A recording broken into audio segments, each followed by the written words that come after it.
Red breaking చూస్తున్నాం. BRS మాజీ కార్యకర్త ఆశప్రియ సోషల్ మీడియాలో తాను ఆత్మహత్య చేసుకుంటున్నానంటూ సంచలన పోస్ట్ చేశారు.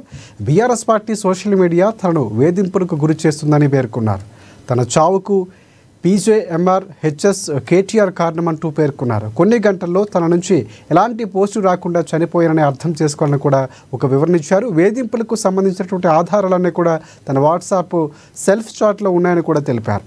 తనపై వేధింపులకు ఎవరు కారణమనేది అక్కడ ఉంటుందని కూడా స్పష్టంగా చెప్పినట్లు తెలుస్తోంది. ఇదే తన మరణ వాంగ్మూలమని కూడా కేసు పెడితే బీఆర్ఎస్ పార్టీ హైకోర్టుకు వెళ్లి బెయిల్ తీసుకువస్తుందని, అందుకే తాను చనిపోతున్నానని కూడా ఆవేదన వ్యక్తం చేశారు.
తనను ఒకరు ప్రశాంతంగా ఉండనివ్వటం లేదని తెలిపారు. దీనికి ముందు సోషల్ మీడియాలో తనపై చేసిన కామెంట్లకు సంబంధించిన స్క్రీన్ షాట్స్ను ఆశప్రియ ట్విట్టర్లో షేర్ చేశారు. కేటీఆర్, నువ్వు ఏం మనిషివి?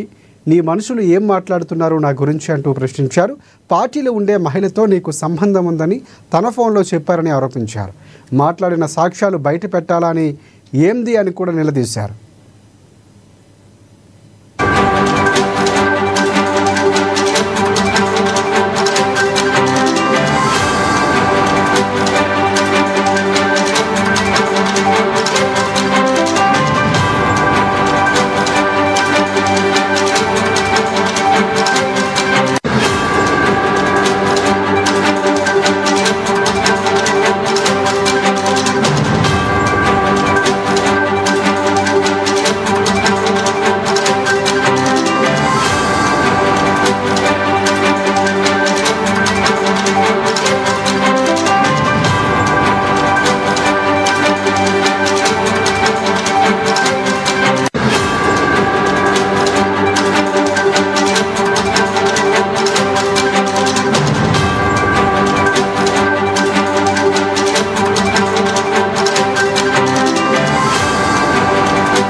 రైట్. బీఆర్ఎస్ పార్టీ మాజీ కార్యకర్త ఆశప్రియ సోషల్ మీడియాలో తాను ఆత్మహత్య చేసుకుంటున్నానంటూ సంచలన పోస్ట్ చేశారు. బీఆర్ఎస్ సోషల్ మీడియా తనను వేధింపులకు గురి చేస్తుందని పేర్కొన్నారు. తన చావుకు పీజేఎంఆర్ హెచ్ఎస్ అలాగే కేటీఆర్ కారణమంటూ పేర్కొన్నారు. కొన్ని గంటల్లో తన నుంచి ఎలాంటి పోస్టు రాకుండా ఉంటే చనిపోయినట్లే అర్థం చేసుకోవాలని తెలిపారు. వేధింపులకు సంబంధించిన ఆధారాలన్నీ తన వాట్సాప్ సెల్ఫ్ చాట్లో ఉన్నాయని చెప్పారు. ఇక తనపై వేధింపులకు ఎవరు కారణమనేది అక్కడ ఉంటుందని చెప్పారు.